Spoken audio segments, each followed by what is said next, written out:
नमस्कार, आप देख रहे हैं खबर फास्ट और मैं हूं आपके साथ शमशेर सिंह। कोरोना काल के बीच खबर फास्ट की लगातार ये कोशिश है कि लोगों के तनाव को दूर कर उन्हें थोड़ा सुकून का एहसास कराया जाए।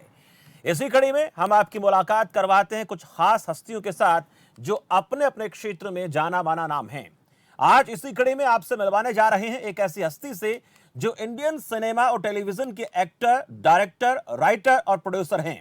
इसके साथ साथ वो खेलों को बढ़ावा देने में भी अहम भूमिका निभाते हैं और एक खास बात यह भी है कि वो भारत की आन बान शान एक्टर और पहलवान दारा सिंह जी के ब्रदर इन लॉ हैं। कुल मिलाकर वो मल्टी टैलेंटेड पर्सनैलिटी हैं। वही पंजाबी सिनेमा को नई ऊंचाइयां देने में जुटे हैं। तो चलिए मिलवाते हैं बहुआयामी प्रतिभा रतन औलख जी से। रतन औलख जी, बहुत बहुत स्वागत आपका खबर फास्ट में। नमस्कार शमशेर जी और सभी दर्शकों को मेरी तरफ से बहुत बहुत नमस्कार। रतन औलख जी, देखिए आज जिस तरह से हम सबसे पहले चर्चा इसी बात को लेकर कर लेते हैं कि पूरा देश दुनिया वो कोरोना के इस संकट के दौर में जो है अपने घरों में कैद है, लेकिन कलाकार लोग हैं वो भी कहीं ना कहीं अपने प्रतिभा को इस वक्त जो है अमली जामा नहीं पहना सकते हैं।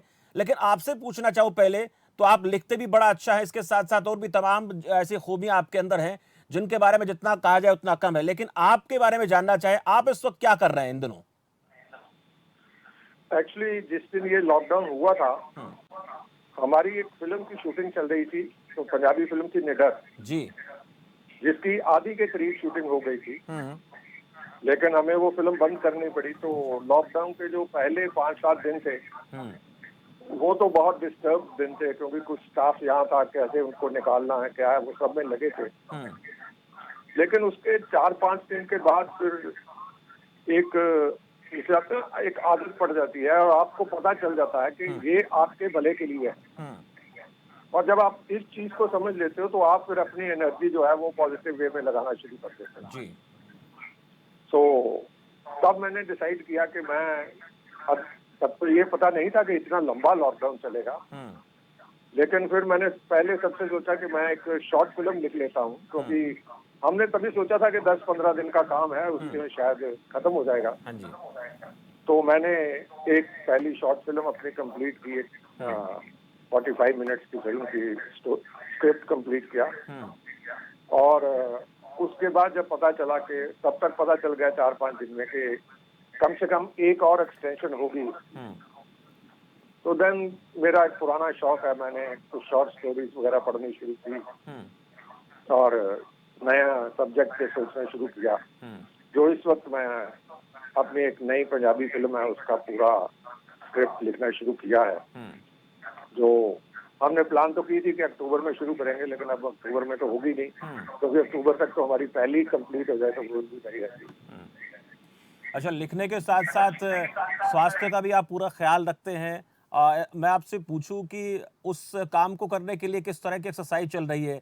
आप इस चीज़ को बड़ा महत्व देते हैं, खान पान के साथ साथ शरीर को तंदुरुस्त रखना, और बच्चों को भी लगातार जो है मोटिवेट करते रहते हैं, गाइड करते रहते हैं। देखिए, खान पीन तो हमारा भाईजान शुरू से अच्छा ही था, साफ सुथरा ही था। लेकिन जो बाहर का खाना खाते थे, जो हफ्ते में 1-2 बार बाहर घूमने जाता था, वो सारी चीजें बंद हो गई।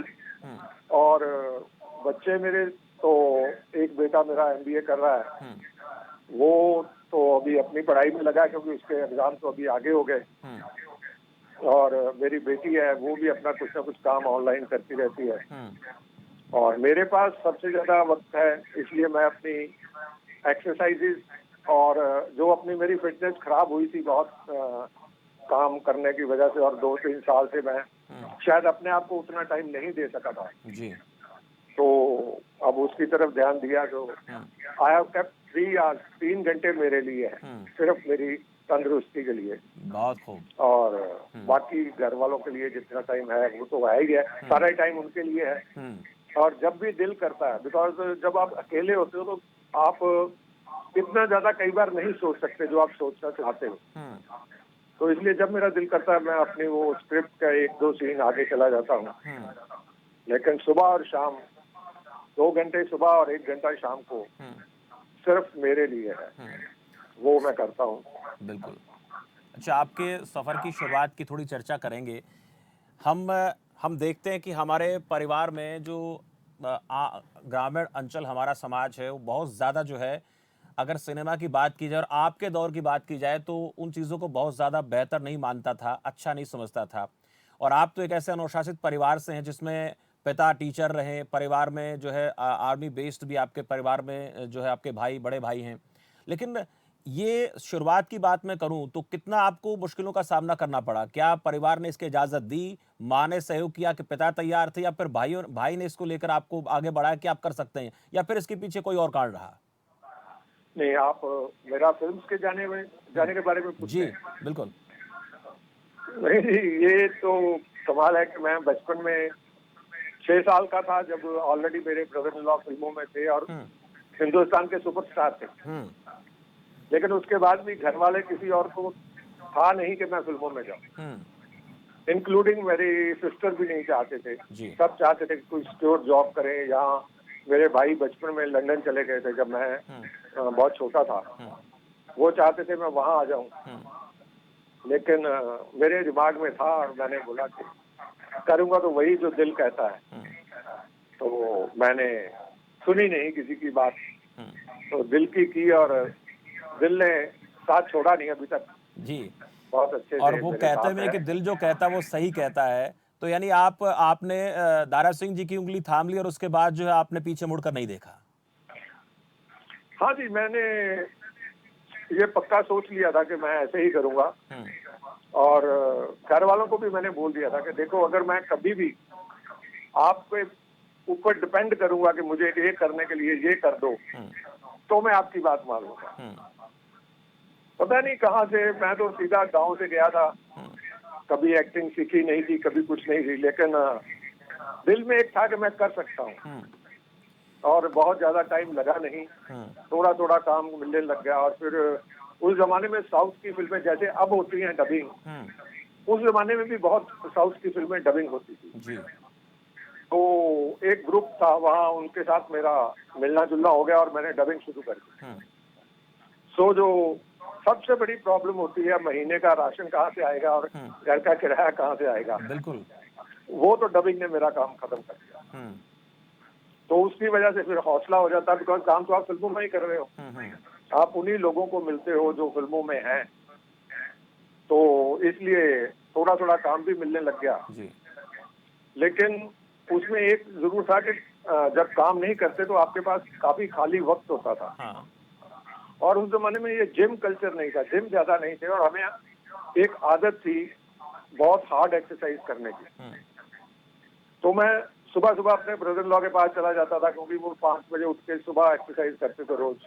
हुँ, तो उन्होंने बोला कि तुम अपने पास के किसी अखाड़े में चले जाया करो। हुँ, तो मैंने कॉलेज में तो बॉक्सिंग करता था, लेकिन बॉम्बे जाके मैंने रेसलिंग शुरू की। हुँ, और टचवुड में डिस्ट्रिक्ट लेवल तक तो वहां भी चला गया, जी, रेसलिंग में भी। क्या बात है। लेकिन उसके साथ साथ ही, क्योंकि जब मुझे पता चल गया कि इसको भी कैरियर बनाया जा सकता है, तो मैंने फिर प्रॉपर रेफरी की ट्रेनिंग ली हुँ, और मैं प्रोफेशनल रेसलिंग में इंटरनेशनल लेवल तक रेफरी की। प्रोफेशनल लेवल पे आपने बहुत सारे ऐसे इवेंट्स में जो है रेफरशिप की है, कोच की आप भूमिका निभाते रहे हैं लगातार। और वही कुछ ना कुछ भूमिका, जैसे फिल्मों में भी अक्सर हम देखते हैं कि जब इस तरह की कोई फिल्म बनती है तो उसमें एक इस प्रकार के जो व्यक्ति होते हैं जो खासकर ट्रेंड होते हैं अपने प्रोफेशन में, उनको भी लिया जाता है। लेकिन ये भी हम देखते हैं कि जो पहलवान होते हैं उनकी ज़िंदगी के साथ कुछ ऐसे किस्से जुड़े होते हैं जिनको हम कहें कि लड़ाई झगड़े वाले भी बातें सामने आती हैं। और एक किस्सा मुझे मेरी जानकारी में है कि आप मुंबई में जब थे तो किसी के साथ कोई तनाव हो गया था किसी बात को लेकर, और उस दौरान आप लोगों ने क्या किया? देखिए, होता भी है कि अगर हमारे ऊपर बात आई है तो फिर हम उसका इलाज तो करेंगे। तब पता चला उन लोगों को कि इस आदमी ने हमें पीटा है, मारा है, अब इसका बदला लेंगे। लेकिन जैसे ही ये पता चला कि ये दारा सिंह इनको लेने आते हैं तो फिर लोगों की सिट्टी-पिट्टी गुल हो गई थी। वो क्या किस्सा था? नहीं, वो क्या है कि देखो, मैं खालसा कॉलेज और हिंदू कॉलेज अमृतसर का पढ़ा लिखा आदमी लड़का, जी। हाँ। और गांव में पैदा हुआ हूँ। हुँ, तो जैसे कहते हैं गांव का खुला कल्चर होता है, कोई बदतमीजी बर्दाश्त नहीं करते, आप जी, करते भी नहीं है गाली गलौज। बिल्कुल। हुँ, और कम से कम मेरे घर में तो बिल्कुल ही आदत नहीं थी किसी को गाली गलौज करने की। हुँ, तो वो जमाना था जब भी छोटे छोटे गुंडे हुँ, बॉम्बे में पैदा हो रहे थे, गैंगस्टर कल्चर जो है ना वो शुरू हुआ था जी बिल्कुल। तो हमें तो पता ही नहीं था, क्योंकि जीरो भी नॉलेज नहीं थी कि बॉम्बे में ऐसे भी होता है। तो मैं अपने रूम में बैठा, नीचे दोस्त आए थे खाना लेने के लिए, रेस्टोरेंट में जा रहा था।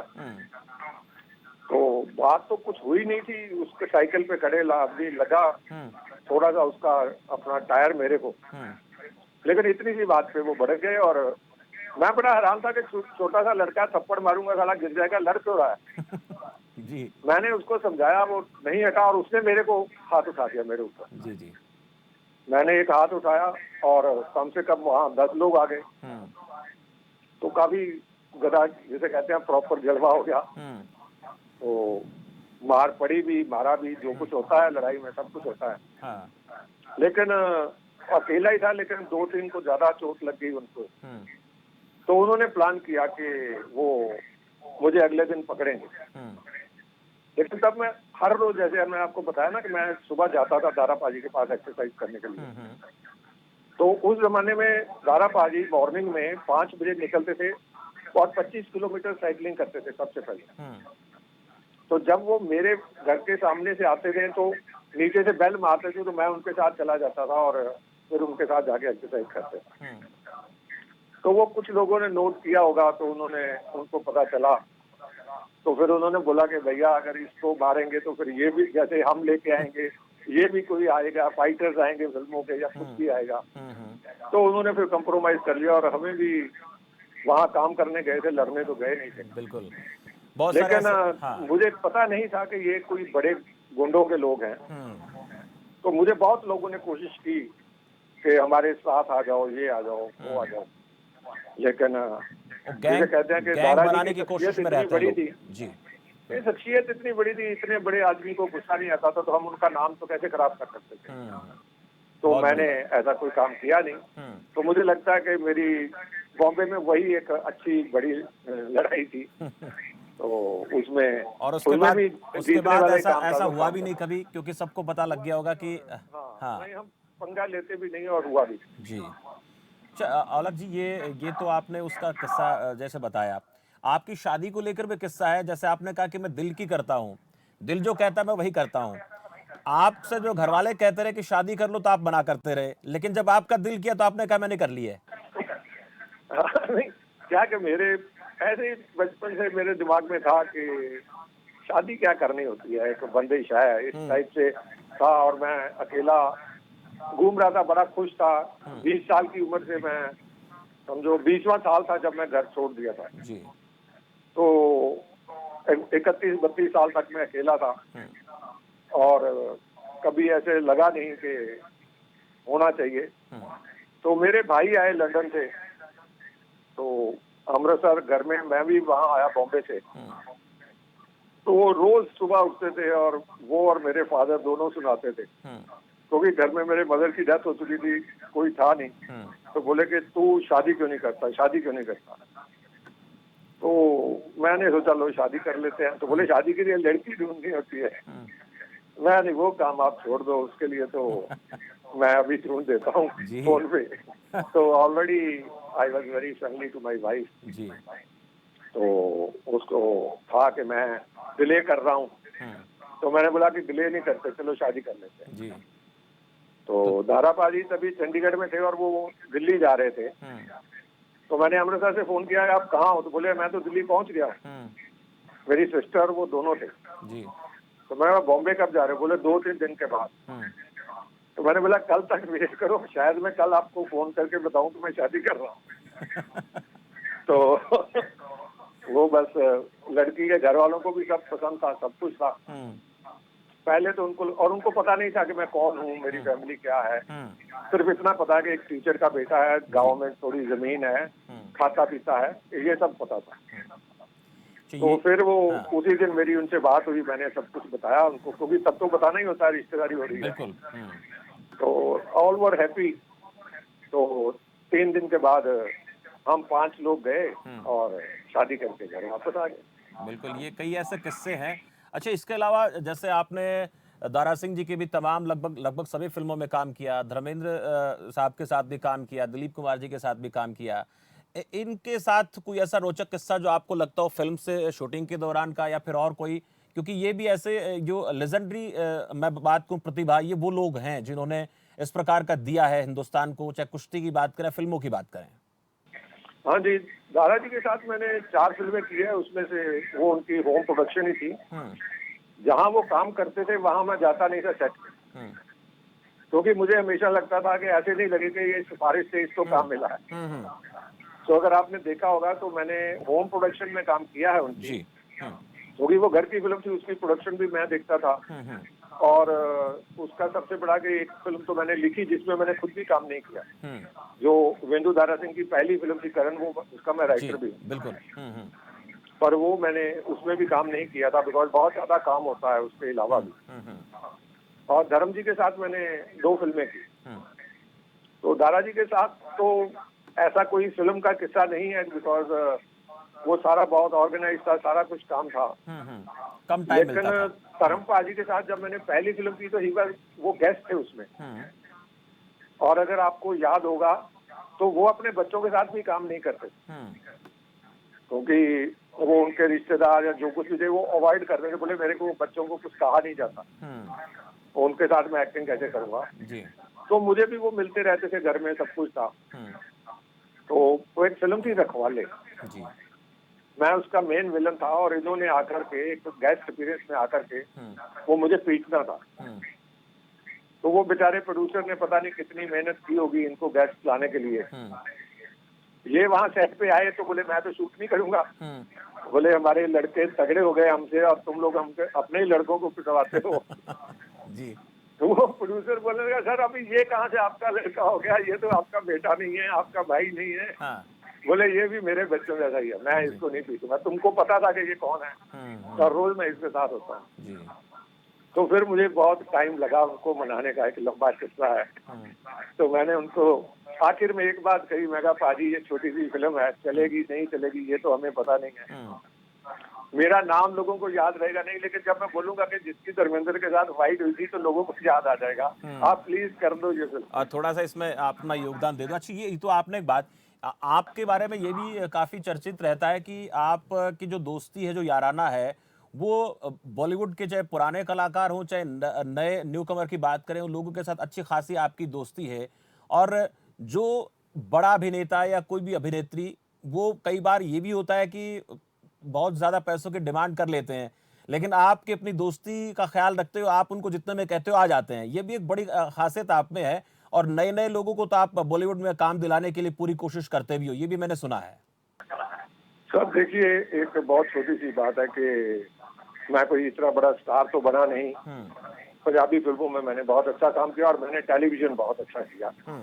टेलीविजन पे मैंने बहुत बड़ी सीरियल्स की और टचवुड। लेकिन 2 चीजें मैंने कमाई है, एक दोस्ती, क्योंकि शायद वो मेरे गांव का कल्चर था कि अगर किसी के साथ दोस्ती हो जाती है तो फिर पीठ दिखाने वाला गद्दार होता है। बिल्कुल। तो वो हमने कभी दिखाई नहीं, और हमें ऊपर वाले की जिसे कहते हैं कि मेहरबानी भी है कि दोस्त मिले भी बहुत अच्छे, और हमने किसी दोस्त का फायदा उठाने की कोशिश नहीं की। तो सुपरस्टार बन गए उसको पार्टी में मिलते हैं, क्योंकि उसके सेट पे जाके उसको मिलते नहीं है कि उसको ये नहीं लगे या लोगों को ये नहीं लगे कि ये काम मांगने आए होंगे। तो कोई माई का लाल ये नहीं कह सकता कि हम उनके पीछे आके फायदा उठाया। और किसी ने भी अगर जिस काम में दोनों का फायदा है, अगर मैंने उनको कहीं कहा है तो कभी किसी ने ना नहीं बोली, चाहे वो बड़ा स्टार हो चाहे वो दूसरा हो। और सीधा उनको बोल देते हैं कि भैया ये फिल्म है, ये या प्रोग्राम है, इतना बजट है। और मैं ये कई बार बहुत कम बजट होता है तो भी मैं बड़े एक्टर जिसको होता है मैं बोल जरूर देता हूँ कि भैया फ्री हो तो आ जाओ, नहीं तो ठीक है आपकी मर्जी। नहीं, देखिए इससे एक फायदा ये होता है कि उन्होंने भी बहुत इज्जत दी है, बहुत अच्छे से किया है। और धर्मपा जी के साथ मैंने एक और फिल्म की थी, मैं इंतकाम लूंगा। 2 फिल्में की, बाकी और तो फिल्में तो नहीं की उनके साथ, लेकिन उनके साथ बिल्कुल घर जैसा जिसे कहते हैं ताल्लुकात है। जब जाते हैं उनको मिलते हैं। और उनके छोटे भाई थे अजीत, वो हमारे बड़े भाई जैसे भी थे और हमारे दोस्त भी थे। तो उनके साथ शामें गुजारी हैं बहुत। बिल्कुल, वो वो सारा है। बहुत सारी ऐसी कहानियाँ, किस्से हैं। अच्छा, गुरदासपुर को लेकर बात करूँगा, जैसे आप हम बात कर लेते हैं, किसी भी पंजाब के जो पुराने कलाकार से, स्टार से हम बात करते हैं, तो मिट्टी की खुशबू, जो एक एहसास है, वो बातों से पता लग जाता है। जितनी देर मैंने आपसे बातचीत की, मुझे एहसास हो गया कि आपके अंदर अपने गाँव की, जो सारी गाँव की गलियों की जो खुशबू है, जो एहसास है, वो बसा हुआ है।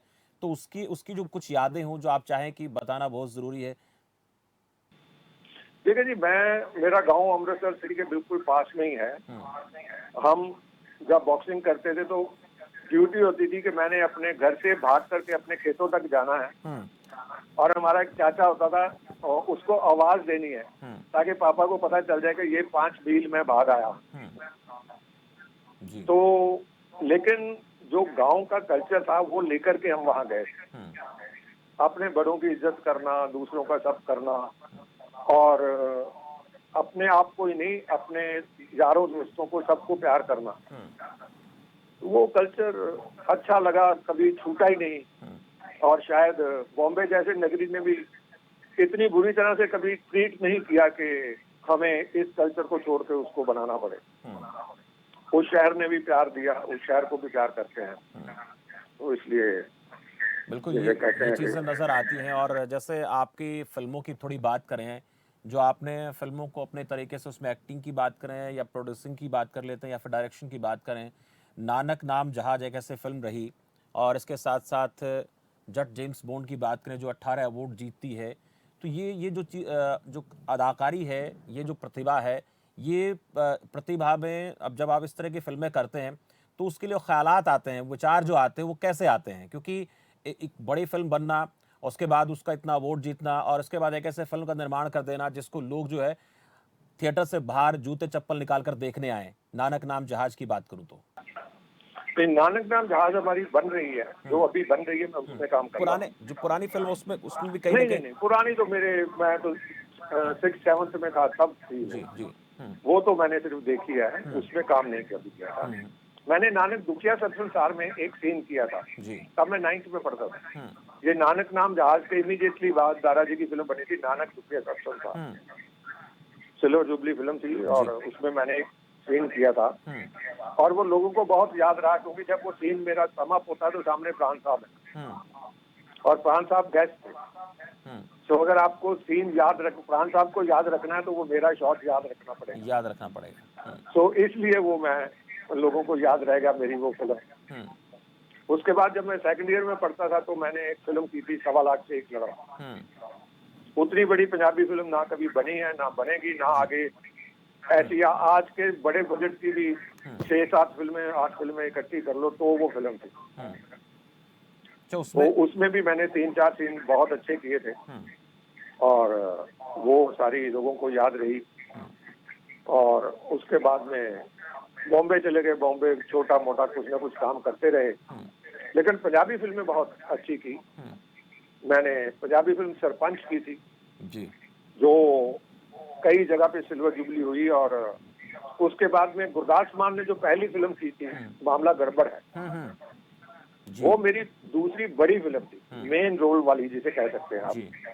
सरपंच के बाद में मामला गड़बड़ कर की थी। हुँ, उसमें गुरदास मान की वो पहली फिल्म थी, और उस फिल्म का मैं मेन विलन था, हुँ, फाइट मास्टर था, और अनऑफिशियली डांस मास्टर। जी। ये पहले दो तो ऑफिशियल था, तीसरा अनऑफिशियल था, हुँ, हुँ, क्योंकि किसी का नाम नहीं है उसमें। जी, जी। और वो छोटे से बजट की फिल्म थी, हुँ। जिसने जो रिकॉर्ड कायम किए वो आज तक कायम। लेकिन आज हम देखते हैं पंजाबी फ़िल्मों का जो स्तर है, आपको क्या लगता है कितना ऊपर दिखता है, या फिर वो बात नहीं रही जो पहले हुआ करती थी? नहीं, पहले जो फिल्मों जो बनती थी पंजाबी की, हुँ, जो लोग बॉम्बे से आकर के टेक्निकली साउंड लोग थे, उन्होंने जो फिल्में बनाई वो बहुत अच्छी बनाई, हुँ, लेकिन वो बहुत कम बनती थी, क्योंकि पंजाबी में टोटल 6 से 8 फिल्में बनती थी एक साल में, हुँ, और उसमें से 1-2 फिल्में बनाते थे जो बड़े अच्छे बजट वाली और अच्छे वाले, और उस जमाने का अच्छा बजट था 8 लाख 7 लाख रुपए में हुँ, फिल्म बनती। जी। तो दादाजी की फिल्म जो दूसरे लोगों की फिल्म थी, हुँ, वो 10-12 लाख की बनती थी। हुँ, उनकी अपनी जो प्रोडक्शन है वो बड़ी होती थी, जी। लेकिन और अच्छे कैमरामैन आते थे तो वो फिल्में अच्छी थी, चलती थी। हुँ, लेकिन उसके बाद में पंजाब का एक दौर, बहुत खराब दौर आया, जब भी डिस्टर्बेंस थी पंजाब में, तो फिल्म इंडस्ट्री तो ऑलमोस्ट बंद ही हो गई। जी। और उसके बाद में जो प्रोड्यूसर्स आए वो बहुत छोटी छोटी फिल्में बनाई उन्होंने। पर आज जो दौर है पंजाबी फिल्मों का, ये बहुत अच्छा दौर है। जी। इसमें टेक्निकली वो टीमें काम कर रही हैं जो हिंदुस्तान में कोई भी बड़ी फिल्म काम करती। जी। अब फर्क है सिर्फ बजट का।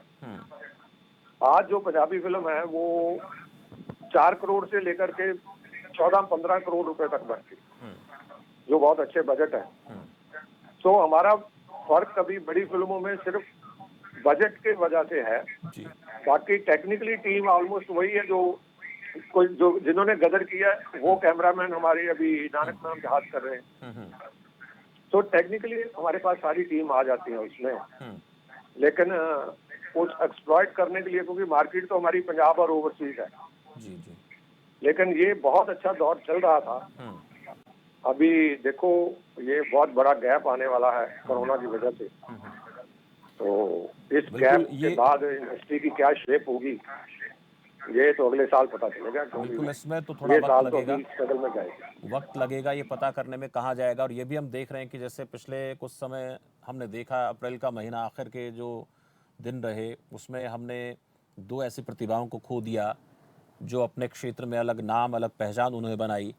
तो ये भी एक नुकसान हुआ इस कोरोना काल का। ये तो नुकसान नहीं, साथ साथ में एक बहुत बड़ा ये ड्रॉबैक कहूँगा, जिससे उभर पाना आसान नहीं रहेगा काफ़ी समय तक के लिए इंडस्ट्री के लिए। ये तो इंडस्ट्री के साथ वो हुआ जो अनएक्सपेक्टेड था। क्योंकि इरफान खान और ऋषि साहब का जाना इस दौर में बहुत बुरा है। इंडस्ट्री को तो जो उसका लॉस हुआ ही हुआ, लेकिन लाखों करोड़ों लोग हैं जो उसको अपने श्रद्धा के फूल भेंट करना चाहते होंगे, वो भी नहीं कर सके। और इस जमाने में मेरे हिसाब से इरफान ने तो काफी फिल्में जो की वो बहुत अच्छी की, उसका बहुत नाम हुआ। लेकिन ऋषि कपूर ने जो फिल्में की हैं इस दौर में, वो उसके जो सुपरस्टार का दौर था उससे भी बढ़िया वाले काम किए हैं उसने। उन्होंने जो प्रूव किया एज एन एक्टर, वो शायद मतलब मिलेंगे नहीं बहुत जल्दी। ये घाटा पूरे होने वाला है नहीं, और उसके लिए बहुत अफसोस है। लेकिन मुझे भी थोड़ा सा है, क्योंकि एक दिन मैं कोई 1 साल पहले ही बात कर रहा था कि मैं एक फिल्म लिख रहा था जो रोड के ऊपर काम करने वाली लेबर क्लास के ऊपर है, और मैं वो पंजाबी में बनाना चाहता था क्योंकि यहाँ पर सारी लेबर जो है वो बाहर से आती है काम करने के लिए। तो मेरे दिमाग में था कि मैं इरफान को एक बार मिलूंगा जरूर, क्योंकि मेरे भांजे जानते हैं अच्छे से। लेकिन उस फिल्म के लिए मुझे वो ना मौका मिला ना कुछ हुआ। और हालांकि मैं आज भी समझता हूँ कि वो उनके लिए बहुत सूटेबल कैरेक्टर था। अगर मैं बना पाता तो बहुत अच्छा लगता है। बिल्कुल, कहीं ना कहीं खालीपन सा रह गया है जिसको भर पाना आसान नहीं होगा आपके लिए भी। लेकिन आपके दौर की बात करूँ, आज की पीढ़ी की बात करूँ, तो आप वो धुरी हैं, एक ऐसा पुल का काम कर रहे हैं। जैसे आपने दारा सिंह जी के भी साथ काम किया, या आज के दौर की अभिनेत्रियों की बात करें उनके साथ भी काम किया, तो अब पुराने वक्त में काम कर पाना और आज की पीढ़ी के साथ काम करना कुछ फ़र्क दिखता है आपको? या फिर आपका हुनर होना चाहिए, आपके अंदर टैलेंट होना चाहिए, आपको किसी प्रकार की दिक्कत नहीं होती चाहे पुराना हो नया हो? फर्क तो बहुत है। फर्क तो ये डर के मारे लोग बोलते नहीं है, नाराज नहीं करना चाहते प्रोड्यूसर्स को, एक्टर्स को। लेकिन जो पहले काम करते थे एक्टर्स, पूरी की पूरी टीम फिल्म की, उसमें अगर फिल्म फ्लॉप होती थी तो सबकी फिल्म फ्लॉप होती थी, हिट होती थी तो सबकी फिल्म हिट होती थी। और अगली फिल्म में लोग फिर एक दूसरे के साथ काम करने के लिए तैयार रहते थे।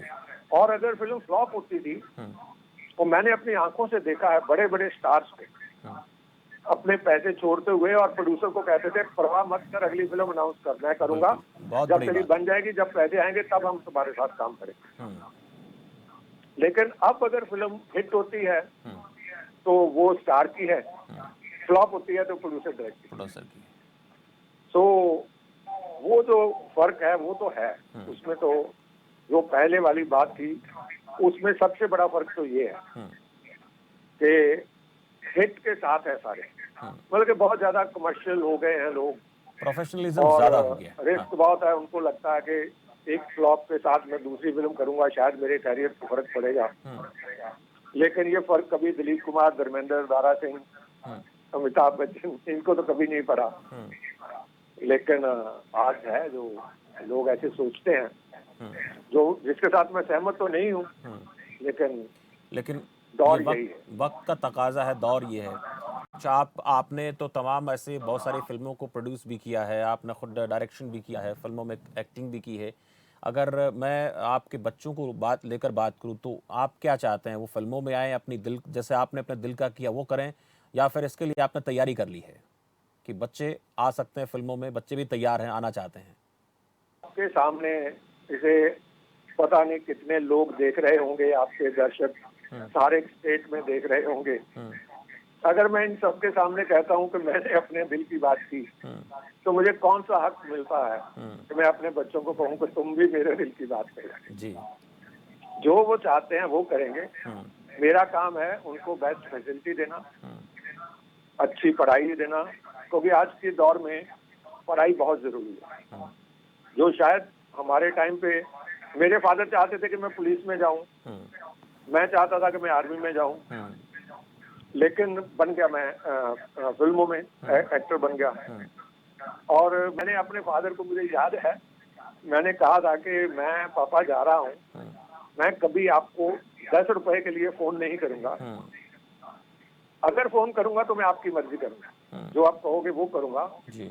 और आप चाहते हो कि मैं पुलिस में भर्ती हो जाऊं, तो मैं मैक्सिमम, अगर मैंने कभी ना फादर ने भी नहीं सोचा था IPS का या कुछ, वो सोचा था कि इसको डायरेक्ट, मतलब कि इतना पढ़ लिख के तगड़ा है, स्पोर्ट्स में है, सब कुछ है, तो इसको थानेदार भर्ती करवा दें।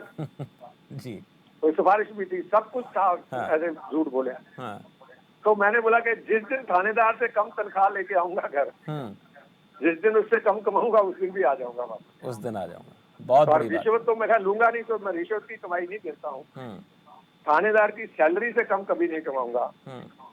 और बॉम्बे ने भी कहा कि आप बच्चे आ गए हो, तो तेरे को थानेदार तो बना के रखूंगा, आगे कुछ बनाऊंगा। बिल्कुल, बहुत ये आपका जो खुददारी थी उस बात का ये प्रमाण है। और वक्त का थोड़ा ध्यान रखते हुए आपसे भी हम चाहेंगे कि ऐसी कोई दिल की बात जो इस वक्त आप दर्शकों को कहना चाहते हो, और इसके साथ साथ आप ये भी बताना चाहते हो कि कोरोना संक्रमण को लेकर कैसे क्या करना है, किस तरह से रहना है, वो अपने दिल आपके दिल के लिहाज से आप अगर चाहें तो कुछ बोल सकते हैं आपकी इच्छा के मुताबिक। देखो, मैं एक ही बात कहनी चाहता हूँ, जो फिल्मों के लिए भी है, जो कोरोना के लिए भी है, जो हर एक चीज के लिए है, कि आपको हर चीज के लिए तंदुरुस्त होना बहुत जरूरी है। तो अपनी तंदुरुस्ती के लिए सबसे पहले ध्यान रखिए। और कोरोना एक इतनी बड़ी चीज नहीं है कि जिसके साथ हम लड़ नहीं सकते। जी। हमें अपना अंदर मजबूत करना है, हमारे इम्यूनिटी स्ट्रॉन्ग करनी है सबसे ज्यादा। और वो हमारी ऑलरेडी हमारे पास बहुत से मसाले, बहुत सी खाने की चीजें हैं, उसकी तरफ हम ध्यान रखें। और ये जो शराब के ठेके खुले हैं, इसके लिए पागल मत हो जाए। ये इसलिए आपको बाहर जाकर के कोरोना को घर में लाने की जरूरत नहीं है जी। क्योंकि सरकार ने बहुत शोर मचाया है कि भाई ये आपके घर में आता नहीं है, आप इसको लेके आते हो। लेकिन अगर आप इतनी भी अकल नहीं करते हो, अगर आप दो मीटर दूर खड़ा नहीं हो सकते हो, तो वो आपको कोई सरकार नहीं कर सकती। सो आप कोरोना से लड़ने के लिए सबसे पहले अपनी तंदुरुस्ती का ध्यान रखें, सोशल डिस्टेंस बना के रखें, क्योंकि ये आपको कोई नहीं सिखा सकता, ये आपको खुद सीखना है। हम खेतों में काम करते थे, हमें पता है कि जब हम जाते थे या आते थे तो गर्म पानी से पाँव धोते थे, हाथ धोते थे, थक जाते थे तो गर्म पानी पिलाते थे, दूध में हल्दी डाल के पिलाते थे। इतनी चीजें तो कह रही हैं, और तो सरकार आपको कुछ कह नहीं रही। तो इसलिए मेरी सबसे हाथ जोड़ करके यही विनती है कि आप अपनी सेहत का ध्यान रखिए, घर में रहिए। और अगर अभी बाहर जाने की इजाजत मिली है, लोग क्या कहते हैं, मैं ये सारा दिन की पोस्टों को पढ़ता हूँ, लेकिन मैं उस पर अमल नहीं करता। एक सिंपल सी बात है कि जब आप बाहर जाते हैं तो आपको ध्यान रखना है कि आपकी प्रिकॉशंस क्या हैं, आपको अपना मुंह ढकना है, आपको दूरी बना करके रखनी है, और अगर जरूरत नहीं है तो बाहर नहीं जाना। जी। मैंने अभी ये 40 दिन के करीब रह करके देखा है, मेरी फिटनेस पहले से डबल हो गई है। आपको पॉजिटिवली अपने आप को लेना है कि नेगेटिविटी लेना है? नेगेटिविटी आप में नहीं आनी चाहिए, क्योंकि नेगेटिविटी आपको बहुत कमजोर करती है। तो घर वालों के साथ रहो, कुछ नहीं है तो चिड़ी उड़ी काऊ उड़ा खेलो, लेकिन ये कहते हैं ना कि नीचे उतर करके पार्क में 4 दिन नहीं जाओगे तो कुछ नहीं होता। रूम में भी आप उतनी ही जॉगिंग कर सकते हो जितनी आप बाहर जा करके कर सकते हो। बिल्कुल। सो प्लीज अपनी सेहत का ध्यान रखिए और लोगों की सेहत का ध्यान रखिए, डिसिप्लिन लाइए अपने जिंदगी में। बाकी जिंदगी है तो सब कुछ है, और तंदुरुस्ती है तो ही जिंदगी का मजा, नहीं तो जिंदगी क्या करती। बहुत बढ़िया, बहुत अच्छा लगा आपसे बात करके रतन औलख जी। आपने ऐसी बातें दिल से कही हैं, और इस तरह की दिल की बातें हर कोई नहीं कह सकता है। खुले दिल से आपने हमारे खास कार्यक्रम में अपनी बातें रखी, अपने जीवन के कई किस्सों के बारे में चर्चा की, और ये भी कहा कि हम लोगों को इस कोरोना काल में कैसे रहना है। तो आप लोग जिस तरह की बातें करते हो तो इसका ज़रूर जो है इस वक्त हमारे दर्शक जो हमें देख रहे हैं वो फॉलो करते भी हैं, इसमें कोई दो राय नहीं है, क्योंकि आपकी जो बातें होती हैं वो आपने अनुभव से सीखी होती हैं, और उसी अनुभव को आप लोग स्क्रीन पर आकर के, चाहे फिल्मों के जरिए या फिर आप किसी इंटरव्यू के जरिए लोगों के सामने रखते हो। बहुत बहुत शुक्रिया आप बातचीत के लिए। Thank you Shamsher ji, thank you very much for calling me. Thank you. बहुत बहुत धन्यवाद एक बार फिर से। तो रतन औलख जी से आप बात कर रहे थे, एक ऐसी मल्टी टैलेंटेड पर्सनैलिटी से जिनके बारे में जितना कहा जाए उतना कम, और तंदुरुस्ती का राज उन्होंने बताया कि हमें कैसे रहना है। हमारे कार्यक्रम का मकसद भी है कि आपके जो दिमाग में तनाव है किसी प्रकार का, कमरे में आप बंद रहते हैं तो आपको तनाव हो जाता है, तो उन्होंने कितनी आसानी से बताया कि आप वहाँ पर भी अपने आप को फिट रख सकते हैं, आप सही रह सकते हैं और अपने तनाव को कम कर सकते हैं। और हमारे पुराने नुस्खे हैं, उन पुराने नुस्खों का इस्तेमाल करते हुए अपने आप को आप ठीक रख सकते हैं, लेकिन आपको घर में रहना पड़ेगा अगर इस कोरोना से आप लड़ना चाहते हैं। तो फिलहाल आज की चर्चा में इतना ही, मुझे दीजिए इजाजत और आप देखते रहिए खबर फास्ट। नमस्कार।